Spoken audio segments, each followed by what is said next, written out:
It's time for East Coast Hustle with your host, Reba Magulik. Brought to you by GovTech, your government technology insurance company. Check them out at govtechinsurance.com. And by Accelerate Solutions, providing enterprise security, digital transformation, and strategic consulting. Hi, I'm Reba Magulik, and welcome to this episode of East Coast Hustle. I'm calling today's show The American Dream. If ever there was proof that the dream is alive and well, it's with today's guest, Karoom Brown, CEO of Robinson Brown. And talk about the hustle. I don't know where to begin with him. Born and raised in New York, one of 11 children raised on a single income, Karoom defied all of the odds as one of the most successful African-American executives here in our DC GovCon market. Most recently, having served as Chief Growth Officer of a multi-billion-dollar company, OptumServe, and Senior Vice President of multi-billion-dollar government contracting firms Leidos and Lockheed Martin, he has made a noteworthy track record. Take these stats on for size. A collective $2 billion of revenue growth for these business groups over a 5-year period. He grew his first business unit from $300 million to $1.4 billion in 3.5 years, and then went on to increase profits from $9 million to over $350 million in profits in his recent 5 years. All while reversing negative profits, wearing 2 hats, and standing up new business lines and improving company and team culture. Karoom has now ventured out under his own shingle, Robinson Brown LLC. I've known Karoom for 10 years, and it's such an honor to share with our viewers one of the most prolific life and careers in the GovCon industry. Karoom! Welcome, my friend. Welcome. Thanks for having me. Honored to have you here. And thank you for having me. I'm honored to be here. How does it feel? It feels great. You know, I've had quite a journey lately, and I finally got to jump out on my own, and excited to be here and share my story, and hopefully, my story will inspire others to do the same. Oh, I'm sure of that. So Karoom, let me start by asking you, as a relative youngster in this market, did you know in the very beginning where you were headed, and where did you find the ambition to get there? So no, I didn't know where I was headed. I from a young age, I always had ambition. A lot of brothers and sisters, and 11, and particularly initially my older brother and my older sister and I were very close. So, okay. My older brother, kind of 7 years older, he kind of showed me the ropes, and I always got to see him 7 years in advance, and so part of me wanted to be like my big brother. But my sister and I are 1 year apart, 11 months apart, and we always were inspired by what can we do to get ahead, because we grew up poor, so we always wanted more, right? That you kind of fueled each other. Yeah, so that part of the ambition started when we were young. I remember when we started we call it our first business. First, we had a newspaper route. We found out we were, even at 9 and 10. At 10, my sister was old enough to have a paper route, so we got 2 paper routes to start, and then the next thing you know, we had 20 paper routes. And oh my goodness. But then we found another hustle where we seen homeless people always collecting all these cans and bottles, and one day we asked, like, why are they collecting cans and bottles if they're empty? And he said, well, you take them to the store, you can get 5 and 10 cents for them. And so we're like, oh, well, let's go collect some bottles and go get some candy and junk food. So my sister and I would collect some bottles and go cash them in. And then one day we seen these candy bars. They were 4 for $1. And we bought $1 worth, and we said, these are really good. I would have paid $1 for them. And then we both looked at each other, and this light bulb went off. So what did we do? We went out and collect some more bottles, and we went out and bought 8 candy bars. We went in front of a supermarket and sold the candy bars for $1 a piece. Gosh, you just kept that business rolling. And then we took the money and we went and bought more. And then before you know it, the store was out of them. And then we brought my older brother into the mix, and we got him to take us to Candy Distribution Center where we could buy the candy in bulk. And how old were you at this time? We were probably in the 11, 10 years old range, and we were kids. And we were kids, and then so we always had that kind of entrepreneur hustle about us, and then truly, did I know where I was going? No, I thought I was be purely a technologist, an engineer, and that's your background. Yeah, I started in technology. Okay. My sister and I and my brothers and sisters, we used to take stuff apart and try to figure out how it worked, and so that made me intrigued to go to technology. I actually had a brief stint where I was an electrician's apprentice, and I was preparing to be an electrician, but I said to the senior electrician one day, I said, well, my dad always wears a suit. I want to wear a suit. This job is, this job is a dirty job, hands-on. I want to wear a suit. And he says, well, you kind of want to probably do engineering. And so I looked into engineering and said, you know what, I want to design computer chips. So ended up going to college for engineering, and then while I was doing an internship, I realized that it was boring because I was sitting behind a desk for 12 hours, designing computer chips and moving gates around and gates and NOR gates, and nobody's talking to each other. It's just quiet. You're just in your silo and you're. And I realized I was a people person, and maybe it was all the sales experience I had as a kid, selling candy bars and things of that nature. You had a hustle inside you. Yes, I knew I didn't want to do that anymore, but I wanted to do something that maybe involved technology and I get to interact with people. Okay. And that's what got me into sales engineering. Part of that ambition also came from my father. Back then, we didn't get along as well. And so I moved out of my house when I was 17. And, and my dad said something to me that really motivated me, and he said to me, you'll knock on my door before I knock on yours. You'll be back. And that was that was my motivation. And actually, I thank him now because part of it back then, your parents are strict, and he was extra strict, and I never really understood his stress of having so many kids to take care of, and what that feels like until I became an adult and a parent. So now I appreciate who he was and how he managed us and how he disciplined us. But back then it was, okay, I'm going to show him. So that's when I finished the 12th grade on my own and said I'm going to put myself through college, and I did. And that was the beginning of my ambition, and then in my drive. And then having my daughter young. I was a junior in college when I had my first kid. And wanting to provide her a better life than I had was the piece that kind of took it from showing my father I can do it without him to I'm going to provide a life for my kids that I didn't have. So that's the ambition, and then I sort of how I went from what I thought I was going to be, which was a technical engineer for life, to getting into sales and marketing because I wanted that network and the people piece, the piece where I get the bridge, my network and my ability to build relationships with people with technology and making a difference in the world. That's remarkable. What a story. Yeah, I love what you shared about your father. And I always say that those who have the hustle are just cut from a certain cloth. And my observation has been is that when you get kicked down and somebody says something like that to you, you react one of two ways. You either internalize it and say, yeah, that's true about me, I'm never going to make it, or you're like, oh, I'm going to show you. Yes. And I do think that's the fabric and the DNA of the hustler. I'd like to ask you, well, actually, let me ask you a question about your family. Like, what was their reaction? Like, what's the follow-up to that story? Did Dad ever knock on your door? So first off, my family was surprised and always thought I would come back. And I did come back for a day or two because my mom pushed us to work it out, and my mom was the center of the family. So I just came back at the wrong time. I actually came back the day before my senior prom.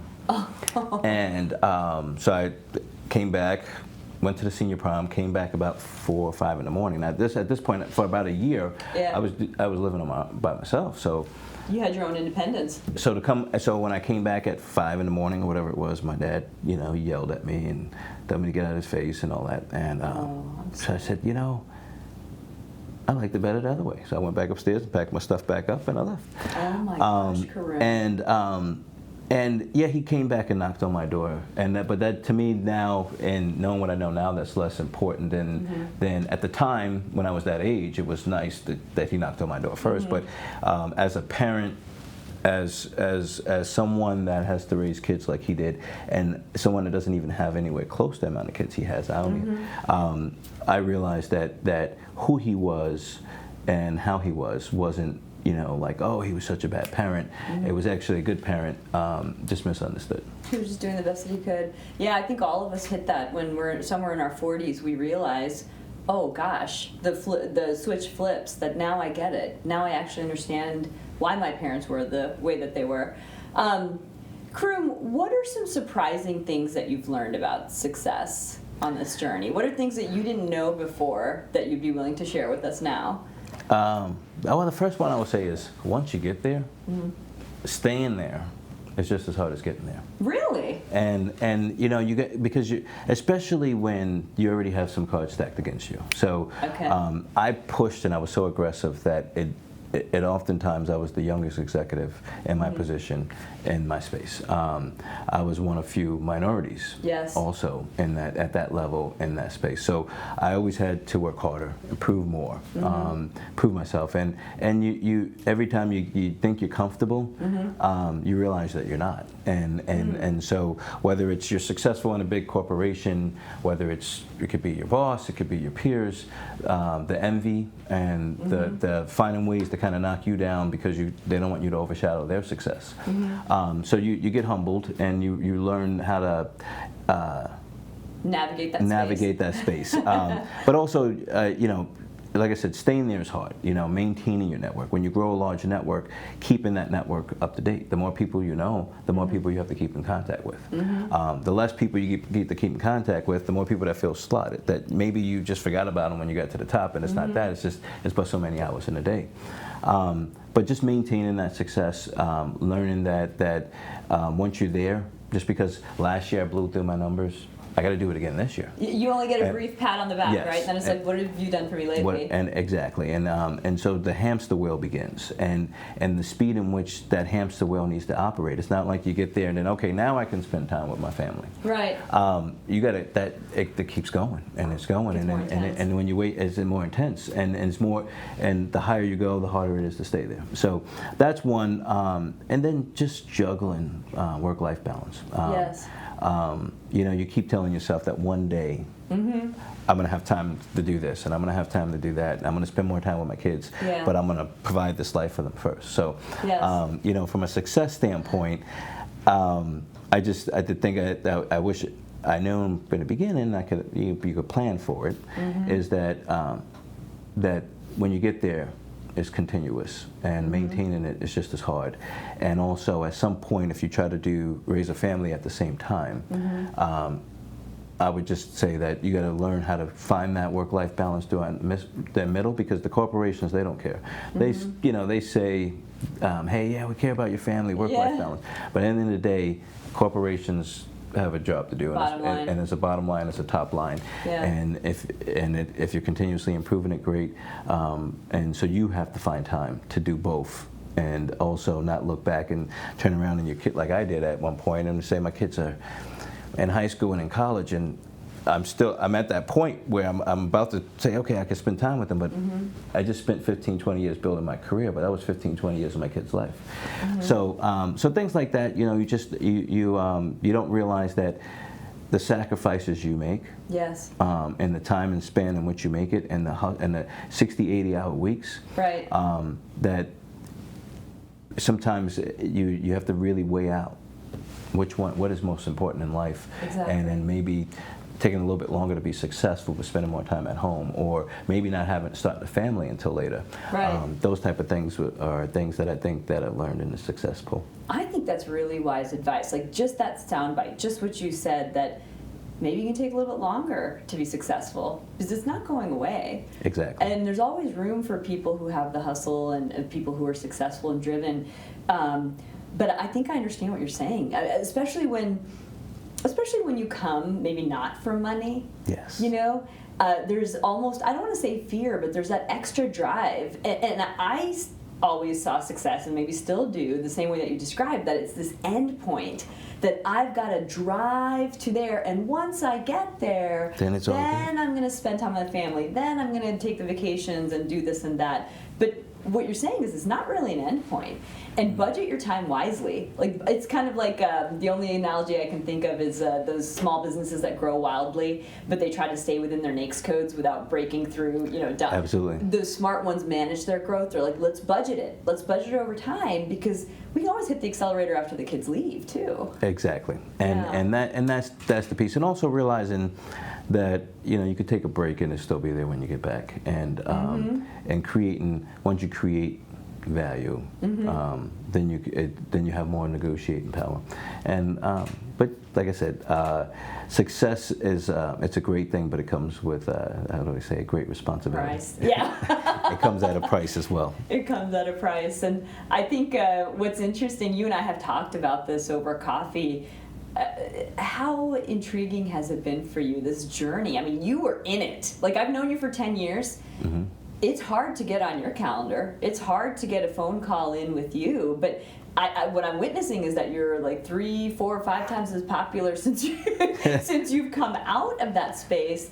But what's been the startling learning experience for you as you're like, oh, this is being an entrepreneur? Like, did you have these moments of, why didn't I do this earlier? Or like, what are some of your observations as a new entrepreneur? So I've dipped my toe into the entrepreneur space. Okay, so this is not new. No, but it's new it's new in the perspective of what I've learned since then, right? Okay. For example, years ago, probably 15, 20 years ago, a group of friends of mine, we got into a technology that was at the time bleeding edge, Okay. an e-learning tool back in the early 2000s. Okay. But a big thing that I learned there is I started the company with a bunch of people that had the same skills as me. A bunch of sales-like people.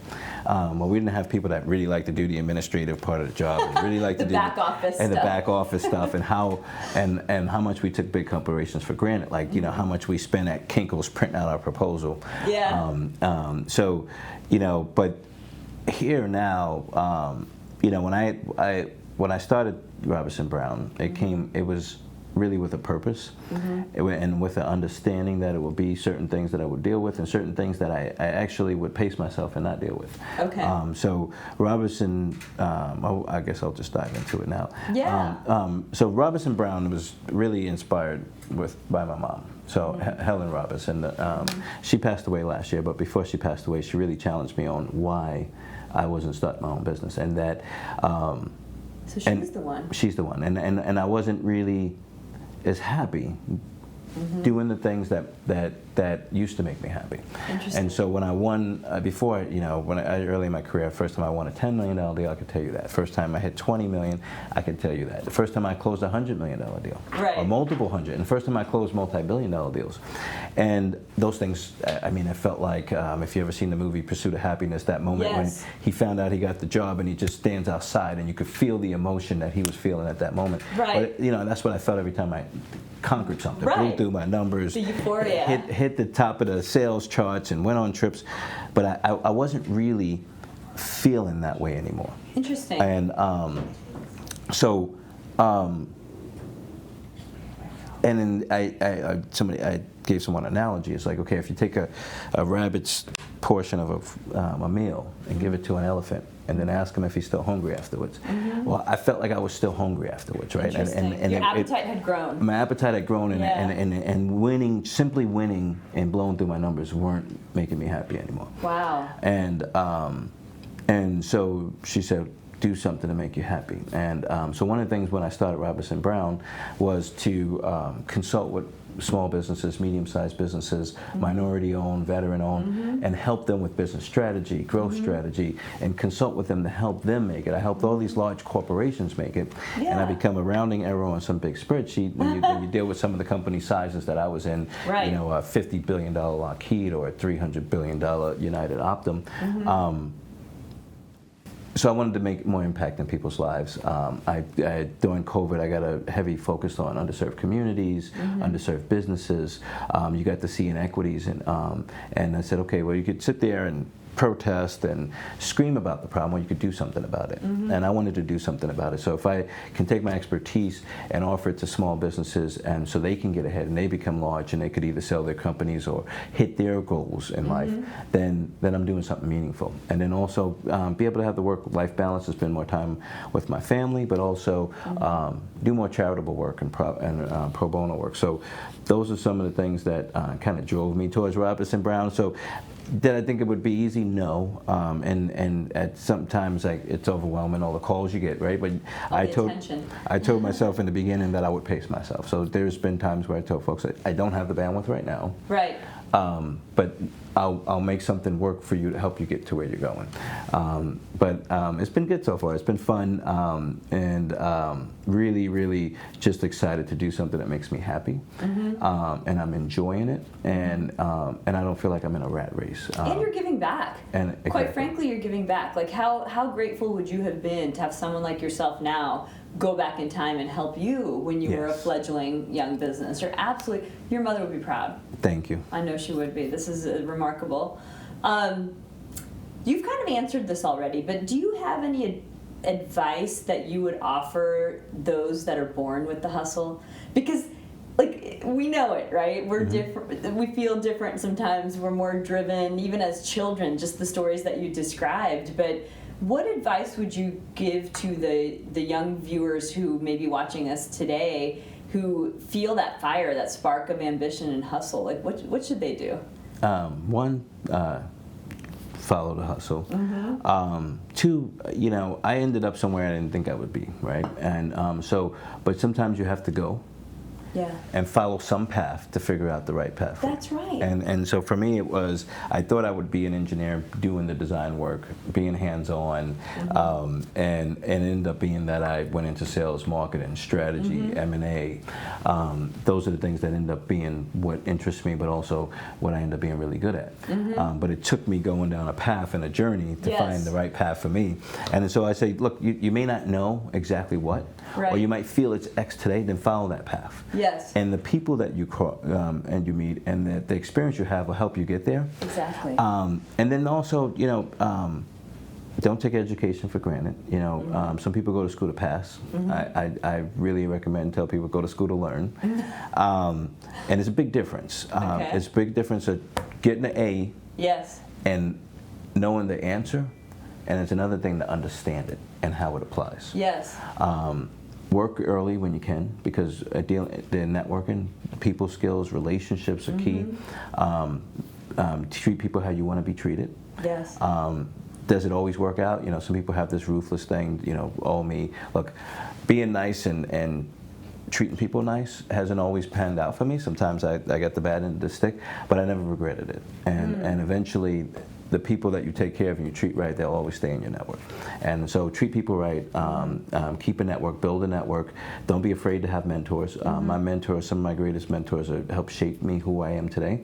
And if I never asked those people, like some of these executives were in high levels, whether it be Stephanie Hill at Lockheed Martin or Jerry Fasano, even folks, mentors that I have today, like David Stewart, CEO of WWT. Great man. Most people are like, oh, he's a billionaire. How do you talk to him? I don't talk to him about him being a billionaire. I talk to him about life and experience. And so my biggest thing is I tell people, hustle, build relationships, be kind to your relationships, respect your relationships, never be afraid to learn more, and realize that there's usually someone else has something else to teach you.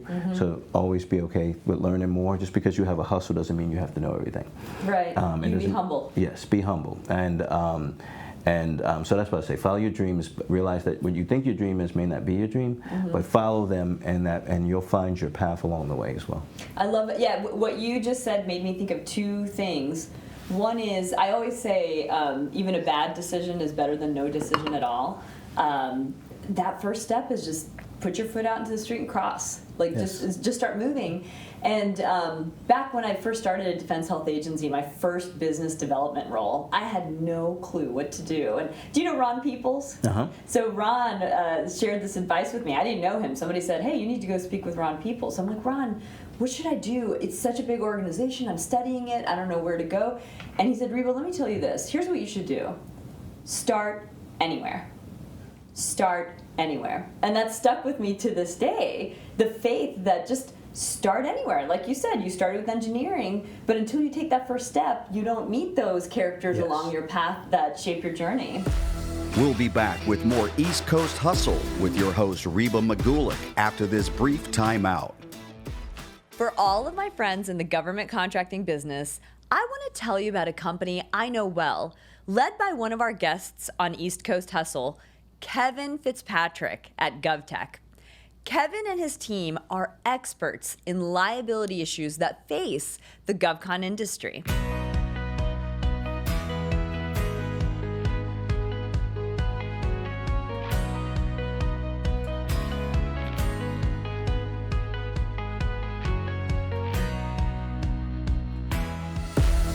Now back to East Coast Hustle with your host, Reba Magulick, and today's special guest, Karoom Brown. One of my best friends, he's like a brother to me, always been a mentor, David Brown. But when I met David, we were at 2 World Trade Center when I worked there, and I walked past he walked past my desk, and I had something up on my screen, and he looks and he says, oh wow, and then he walks away. And I sat there and I thought, so I go chase this tall guy down the hallway, and I'm like, hey, what did you see? Why did you do that? And he's like, oh no, I see how much money you can make. You'd probably be doing well. I'm like, no, I just got here. I'm new to Verizon. Come back and show me. Yeah. And Dave was a sales executive at the time, and I was a sales engineer, and he was in a different group. And so he walked me through it, and I'm like, teach me more. And before you know it, he taught me a lot, and then we ended up working together. He was actually my sales director when I first went into sales. I remember this. Yeah. And so we've been friends ever since, and I've learned from him ever since. He's one of the ones that pushed me on family values and things of that nature. But if I didn't go follow him, if I didn't get up intrigued by what he knew more than me, then I wouldn't have learned what I got to learn from him. And I wouldn't. And I just say to people, you don't underestimate your ability to learn from people. The value of mentors, the value of executive senior leaders that I've done there that made those mistakes. I've learned more from my mistakes than I have from the things I got right the first time. Those, to me, my life lessons and tribulations, like the mistakes I made, are really those things I look back on, those things that help make me stronger. So Beautiful. Love it. This actually bleeds right into the next question. So you mentioned to me that recently you had to face some very difficult circumstances, circumstances that were so difficult to you that they have transformed you in a meaningful way. Would you be willing to share more? Absolutely. You know, life, your personal life, sometimes you'd be surprised what creeps up on you. Most recently, losing my mom. And you know, my mom's battled cancer for 10 years, and she lived in New York, and I've lived in Virginia and Florida during those times. And as I kept, you know, I would get to see her, but not as much as I wanted to. But I kept saying, okay, I'm going to get this done. I'm going to have this year, and then I'll be able to spend more time with her. And then before you know it, COVID hit, and I couldn't spend time with her because she had lung cancer, and COVID was a bad thing. I didn't want to bring her COVID. And then before you know it, you know, the doctor's saying, hey, it's time, we're going to put her in hospice. And at that point, I kept putting it off. And one of those biggest lessons there that taught me was that, you know, you can't keep saying you're going to get to your family, you're going to spend time, just spend time. And you got to find that work-life balance. And other things too is that the success part of life is important, but it's not as important as love and family. And so some of my life challenges kind of helped bring that in perspective for me, where I thought my success and my ability to provide for others, to help my mom and pay her bills and give my kids a life and grow up in neighborhoods and school systems I didn't get to grow up in, that was me, what I was getting out of the success too, but you can't replace you. And so that helped me a lot. And I got to spend, and then at some point last year I just said, you know what, work is going to be second, my mom's going to be first. And so for the 7 months that she was in hospice, I was up in New York probably 2 or 3 weeks a month by her side, taking care of her with my brothers and sisters. And we're very proud of the fact that she didn't need a nurse or anyone from hospice to come take care of her. We were her hospice care. You know, we bathed her, we fed her, we took care of her. You know, sometimes that meant that I worked 8 to 5, and then I slept till 9, and then I did the night shift with my mom from 9 to 6 in the morning. My brother or sister would take over, and then I go right into work. But what I didn't do was say, you know what, I'm going to continue to work 80, 60 hours a week. I put work to the side, and did work suffer? Yeah. But you know what? I spent time with my mom that I can't get back. And but I also learned a lot about the fact that the work-life balance, the big corporations and what they feel and care about, regardless of what you're going through. It's like, okay, if a week or two is fine. A couple of months you're doing it, they're like, okay, when are you coming back? When are you coming back? Yeah. Regardless of the numbers, they want more numbers. And so that really, during that time, just changed my perspective. Okay, what am I going to spend my time on? Yeah. And that's when I decided that I wanted to spend the time on a career I can control, and grow businesses and do things that are more impactful than just helping a corporation continuously increase billions of dollars of bottom and top line. And so that helped me get here, but also just put life in perspective for me. My mom, I lost uncles and aunts and grandparents, but my mom was the closest person I ever lost. And she was only 69, and she was the glue. All she did was help people and give people advice and want to make everybody else's life better. And that's part of what drove the mission and vision of my company, because and a lot of people say, who's Robinson? And I said, Robinson is one of the greatest creators and that ever walked the earth, but also just a kind soul that really inspired me to be where I'm at today. Yeah, what I've recently come to realize is that there's many types of riches in life, and it's not just your bank account. Yes. You know, the quality of love that you have in the home, relationship with your kids. I love what you said about you can't replace you. Like, send them to college, put money in their accounts, but that's not you. And that's, it's quality time. Absolutely. Yeah, but it's a different form of riches. So I think that it's amazing to hear that you've come to realize that, hey, I've got to balance. It's a portfolio of wealth. You know, how do we balance both sides? And it's not always an easy decision. Yeah. You know, during COVID, we did a lot of work. I did a lot of work helping states with vaccinations and testing. But at times, you know, we were working 20-hour days. We were on the phone with the state of California until, 7 o'clock their time, but 10 o'clock my time. You know, and while other people were bored trying to figure out what to watch next on Netflix and playing outside with their kids, I was in there on conference call after conference call, and you get torn and say, okay, well, I'm helping reopen the country, but I'm also taking time away from my family, and time that they see all other dads and outside playing and watching movies, and dad's in his office for 12 hours, 20 hours a day. Right. So sometimes it's even harder to make decisions, because I knew what I was doing was helping the country, but at the same time, my family was going through a lot too with all the changes with COVID and things of that nature. So it's a tough thing to do, but my biggest advice to folks is find the balance. And what you think you're giving your family is probably still not enough, so give a little bit more. Oh, I love that. Beautiful. What was the secret? So, a couple of things. Do you identify yourself as a successful man or a successful African American man? And let me have a follow-up question to that, because you mentioned that there was some discrimination or perhaps underestimating who you are, but you really made it. You rose to the top in some very large bureaucratic organizations. What is the secret to your success? Like, we really want to know, how did you do it, and so gracefully? Like, I have to say, I admire you. You've always been a very graceful individual. Thank you. And wow. So yes, I mean, look. Let me back up. Asking your first question. I see myself, and I want everyone else to see me as a successful man. Right. A successful person.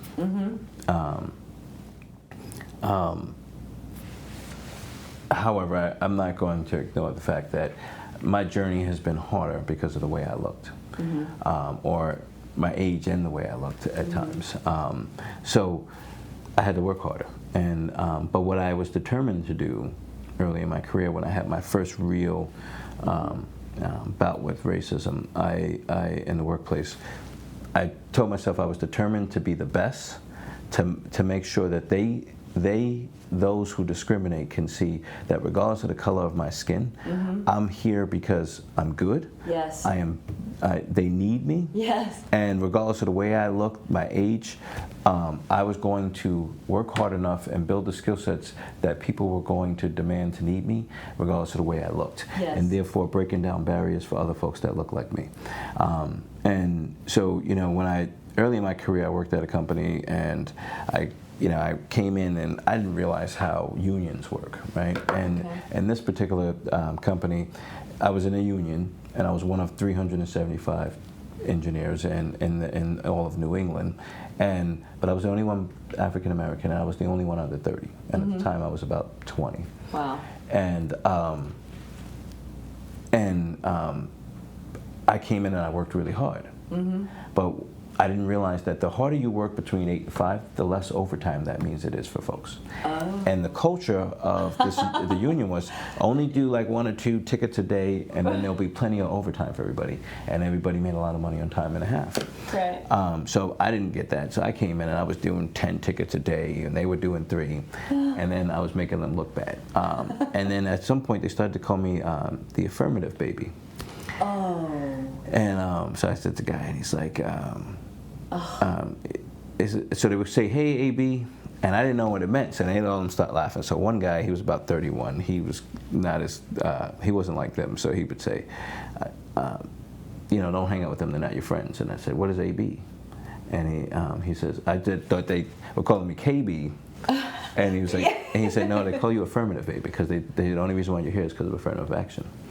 Oh my goodness.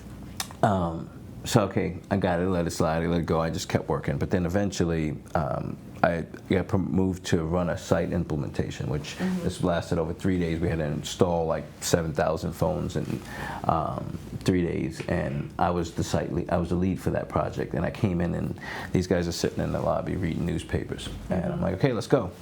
And they're like, "Oh, well, you're good enough to be in charge. You're good enough to get the job done." And they just sat there. Unbelievable. And I said, "You know what? Okay, I got it done." So I went and I started working. I worked basically 20 hours every day that weekend. Got all the phones out, installed the phone system, did it all, and had it all done.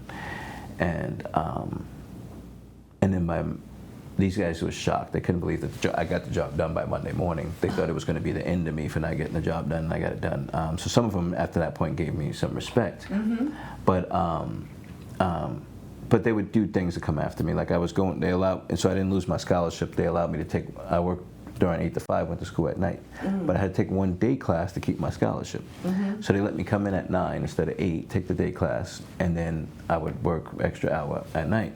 So that they filed a grievance against me. So I had to stop going ended up losing my scholarship because, but it was okay. I was determined to show that I could still do it. So.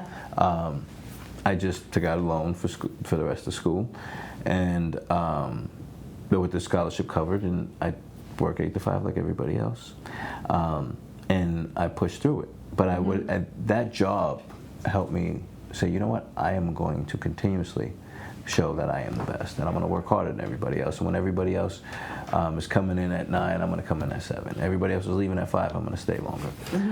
So for me, it was different because most people in their 20s, they were clubbing and hanging out and dating.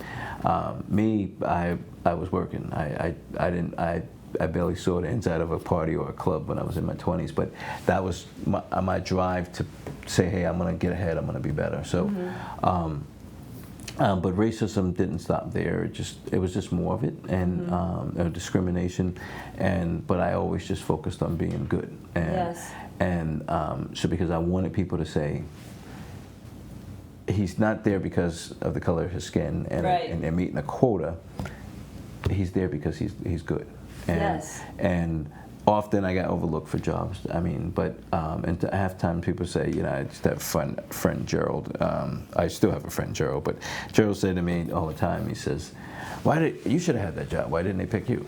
I'm like, well, Gerald, you know, I don't know. Maybe next time. And he used to say, push me. Like, you should just leave. There's no way your numbers are better than that person's better than you. Yes. You should have the job. So it never really went away, but eventually it was more balanced, and my skill sets and my talent overshadowed the discrimination that I faced. But I do want folks to see me as a successful person. Yes.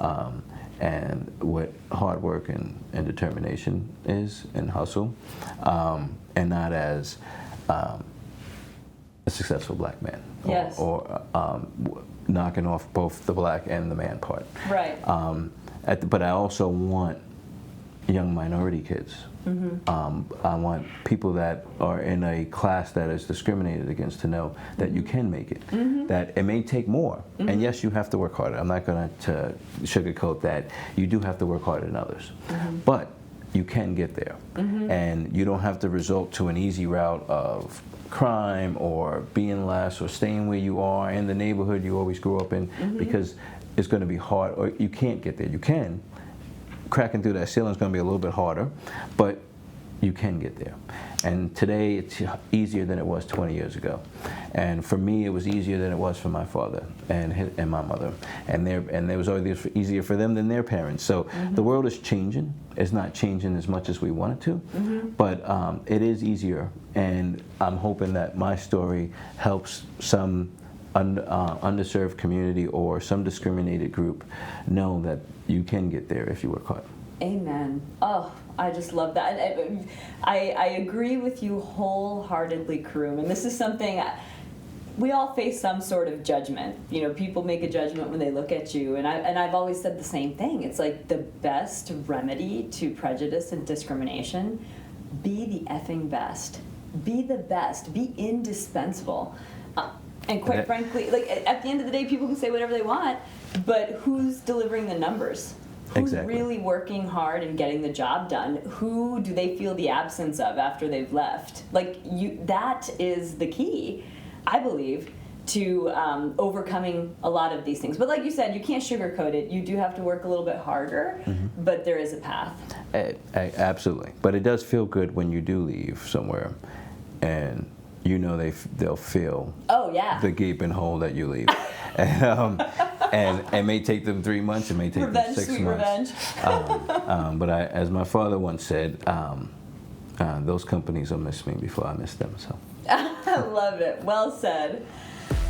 We'll be back with more East Coast Hustle with your host, Reba Magulick, after this brief timeout. On this show, I never promote executive leaders and companies that I don't know well. My friends and colleagues at Accelerate Solutions are truly gifted experts across the company's 3 service areas: enterprise security, digital transformation, and strategic consulting. Accelerate optimizes efficiency and effectiveness and enhances the security of America's physical and cyber infrastructure, as well as personnel.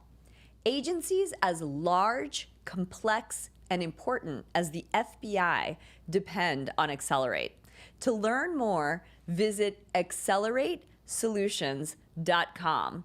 That's XCELERATE solutions.com. Now back to East Coast Hustle with your host, Reba Magulick, and today's special guest, Karoom Brown. You mentioned envy early on. I always like to ask about that because I often wonder, how do successful people deal with the envy of friends, former friends, family? Do you ignore it? In the 48 Laws of Power, there's a whole chapter dedicated to envy, and it really highlights how dangerous it is and how you shouldn't underestimate the danger of envy. But I'm just curious, did you have to sign off old friends? Were you able to bring them on along with you on this journey? How do you deal with it? So a couple of ways. One, I do ignore it. In the beginning, it was frustrating, but I still ignored it. What I mean by that is, people used to say things to me like, "Oh, you're lucky. You have a good job." "Oh, you're lucky. You finished college." I'm like, well, I paid every cent of my college tuition. I paid. Right. Nobody paid for me to go to school. My parents didn't have some money stockpiled away. When my friends were clubbing, I was going to work. I was going to get my master's degree. When others were, taking it easy in college, and I was working at Lucent Technologies and going to do my undergrad at the same time.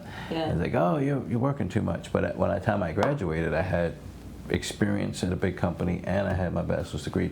So those type of things. So during 9/11, when everyone else was scared to go in the city, I was going into the city because I had just started my master's program. You had to. So I had to. Just like, when I worked at Ground Zero, it was like, oh, you're lucky you got to work at Ground Zero. I'm like, no, it was sad. Yeah. I did it because that was part of my job, but I wanted to help. So just, envy comes in a lot of different ways. I tend to ignore it. My real friends wouldn't be as envious. They would be driven by my success. Inspired by it, and then help drive them if they're not as successful. But no, I have friends that good friend I was talking to today, I went to junior high school with him. I went to high school with him. I went to college. We were college roommates, and we're still friends to this day. And even when early in our lives, when we had financial problems, he borrowed money from me, I borrowed money from him. So I have friends like that are still my friend to the day. I have friends that just kind of went different paths, so I don't speak to as much, but mutual respect and still friends. But as far as the envy, I've seen less envy from friends and family, and more envy from colleagues and business colleagues and management and folks I work for, and including people I reported to. But really, friends and family, if they're really your friend, you won't feel an envy that impacts you. And if you have friends where you feel their envy and you feel them sliding you, then maybe they're not really your friend. Right. And then same with family. Family is supposed to love you, supposed to respect you, and if you treat your family right, and you love your family, then they shouldn't feel the need to be envious either. It's the way I see it. Now I have a skewed mind of the way that is, but I tend to ignore the envy, the jealousy.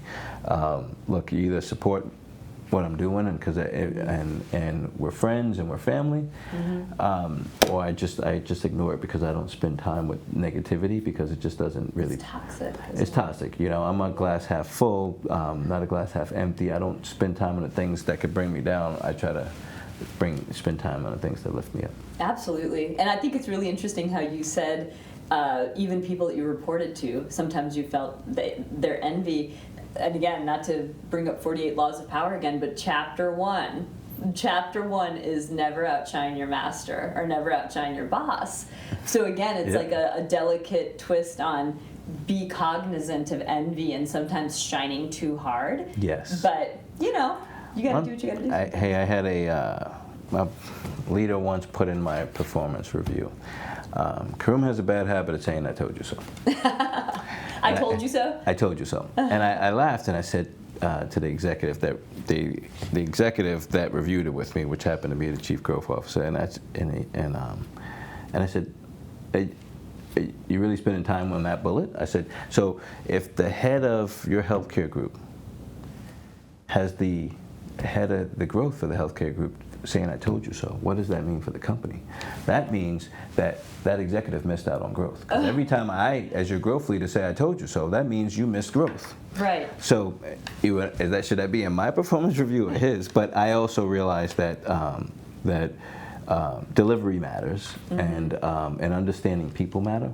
So if you have an executive that tends to be envious, tends to be jealous, then sometimes you have to feed that beast in order for you to get ahead.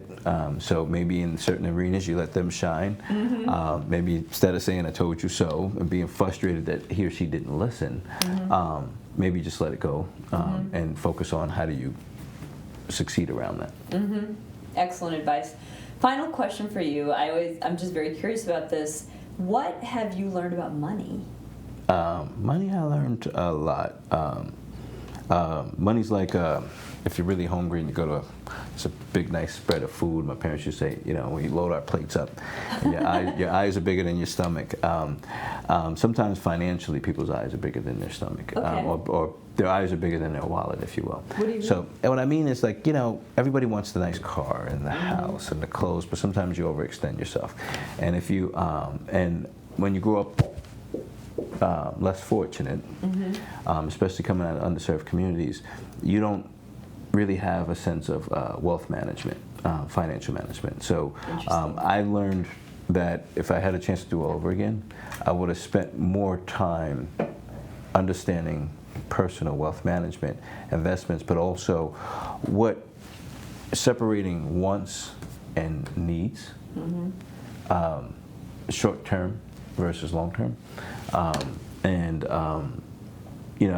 fortunate, at some point in my 30s, somebody said to me, hey, he was buying a lake house or another house, and I said, well, how do you afford all that? Well, I didn't know how until I got a wealth manager, and I understood how to manage my money and taxes and things of that nature. So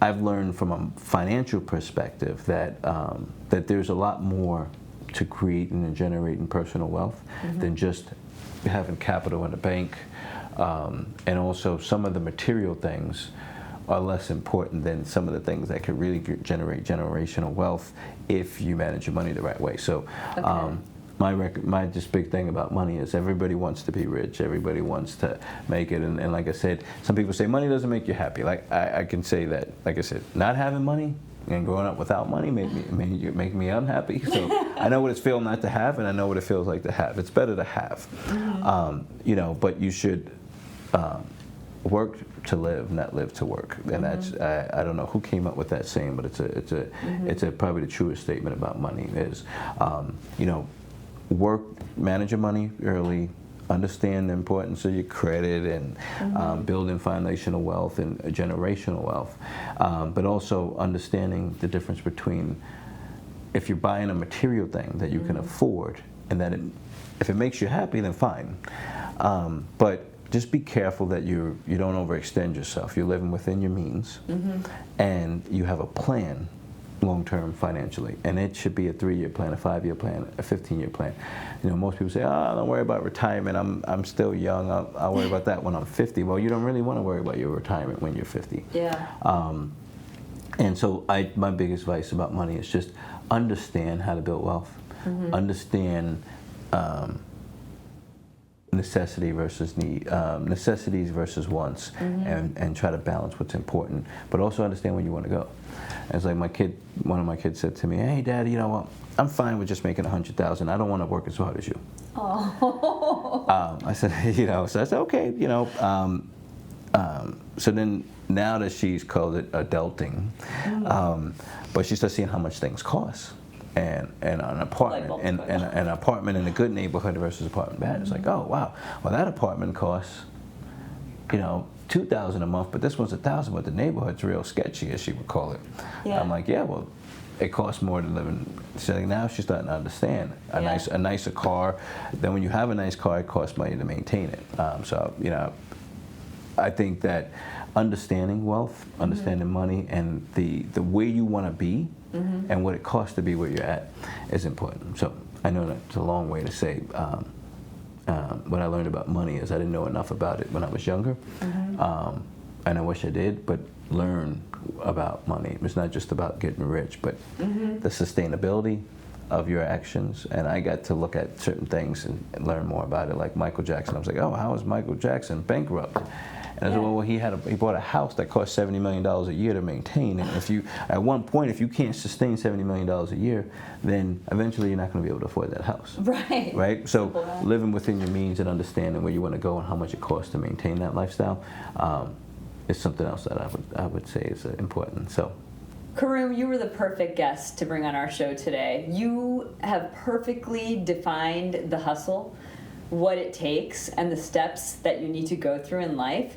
Couldn't thank you enough. We have learned so much today. A lot of golden nuggets to take away today, my friend. Oh, thank you. And hopefully every New Yorker out there, I represent it for you and the New York hustle and taking that from East Coast to nationwide to globally. So thank you. Woo! World domination, next on the list. Absolutely.